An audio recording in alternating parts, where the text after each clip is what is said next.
जय श्री कृष्ण राधे राधे। में दोस्तों, भाइयों, बहनों और मित्रों, हमारे मन के अंदर जो सबसे बड़ा भय होता है उसमें ये होता है कि समाज की आलोचना, कि लोग हमें क्या कहेंगे। अगर लोगों को मैंने ये बता दिया तो लोग हमें अच्छा कहेंगे, बुरा कहेंगे, क्या कहेंगे, भय होता है। और उसी भय की वजह से हम अपने अंदर के कुछ भावनाओं को, कुछ चिंताओं को, कुछ दुख को लोगों के सामने प्रकट नहीं करना चाहते हैं। आज का कलयुग है, लोग उसमें, अधिकतर लोग तो उसमें मज़ा ही लेते हैं, क्योंकि सफलता आपको मिलती है तो दुख अन्य को होता है। ये तो देखा ही गया है और रियलाइज भी होता है। आते हैं अल्मोड़ा से आने के बाद मेरे मन में बहुत ही शांति का अनुभव हो रहा है और उसका मैं और दैनिक जीवन में उपयोग भी कर रहा हूँ। लेकिन मैं आज सच्चाई कह रहा हूँ कि आज से 7 साल पहले मैंने एक डॉक्टर से मिला था। जिस डॉक्टर से मिलने के बाद उन डॉक्टर ने मुझे बातों बातों में ये कहा कि हमारे देश का जो नियम है और वेस्टर्न कंट्री का जो नियम है उसमें बहुत अंतर है। उन्होंने कहा था कि वेस्टर्न कंट्री में छोड़ने का, लेटिंग गो का बहुत बड़ा एक प्रचलन है। अगर उसकी प्रेमिका उसके साथ नहीं है, ढंग से काम करती है, छोड़ देता है, कोई और प्रेमिका बना लेता है। उसको नौकरी नहीं मिलता है या नौकरी पसंद नहीं आता है तो उस नौकरी को छोड़ देता है और फिर कोई दूसरा नौकरी ढूंढ लेता है। इसी प्रकार उसको अगर वो स्थान पसंद नहीं आता है, उस स्थान को छोड़ देता है, कहीं और चला जाता है। यहाँ पे वहाँ पे माता पिता भी ऐसे हैं कि अपने बच्चों को एक लेवल तक पढ़ा के और उसके बाद उसको छोड़ देते हैं, लेटिंग गो कर देते हैं कि तुम जाओ अपने जीवन को जियो और हम अपने जीवन को जिएंगे। ये रहा वेस्टर्न कल्चर में।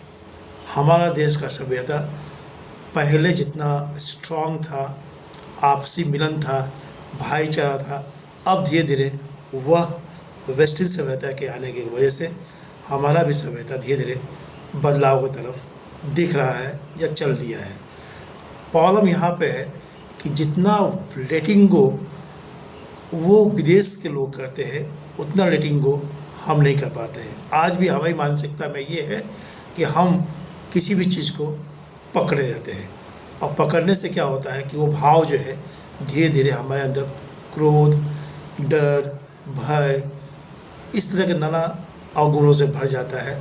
हम किसी को बतलाने में भी डरते हैं कि लोग हमें क्या कहेगा। अंत में देखिएगा कि वो एक बहुत बड़ा मानसिक बीमारी, डिप्रेशन स्टेज के रूप में उभर के आ जाता है। जब वो बीमारी बन के आ जाता है तब उससे निकलना असंभव तो नहीं है, लेकिन समय लगता है।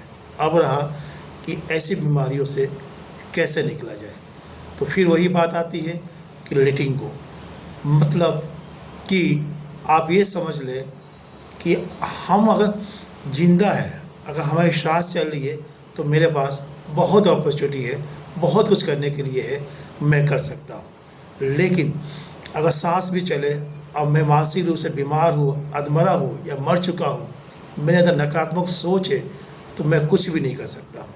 तो यहाँ पे लेटिंग गो का मतलब है कि जो जो चीज़ आपको तकलीफ़, दुख, कष्ट दे रही है उसको आप लेटिंग को धीरे धीरे करें, दबाए नहीं। किसी भावनाओं को दबाने की ज़रूरत नहीं है, भावनाओं को देखें।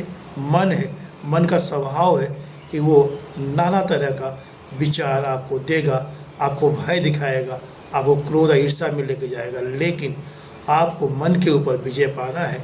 आप कौन है? आप ये शरीर नहीं है, आप वो आत्मा है।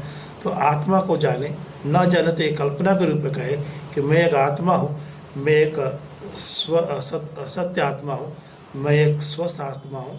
मुझे बाहरी किसी चीज़ का या कोई भी चीज़ मुझे प्रभावित नहीं कर सकता है।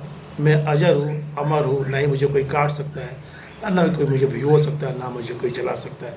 इस तरह के पॉजिटिव थॉट लाएंगे धीरे धीरे। मन के विचारों को दबाना नहीं है, मन के विचारों को देखते रहना है। विचार आएंगे, चले जाएंगे। मैं देख रहा हूँ, मैं इसको अपने जीवन में भी बहुत सालों से इम्प्लीमेंट कर रहा था, लेकिन उस रूप में नहीं कर रहा था जिस रूप में मुझे करना चाहिए था। अब मैं करना शुरू किया हूँ, तो मुझे विगत 4-5 दिनों में बहुत सकारात्मक चीज़ नज़र आ रहा है मेरे अपने खुद के जीवन में। तो मैं उनके लिए मैसेज है कि अगर कभी भी आप स्ट्रेस में है, स्ट्रेस में, पहले तो अपने भावनाओं को अपने नज़दीकी व्यक्ति से ज़रूर शेयर करें।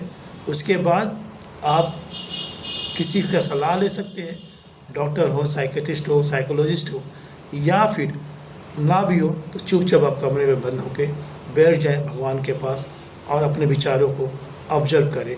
विचार आएंगे, चले जाएंगे, विचार को पकड़ने का ज़रूरत नहीं है।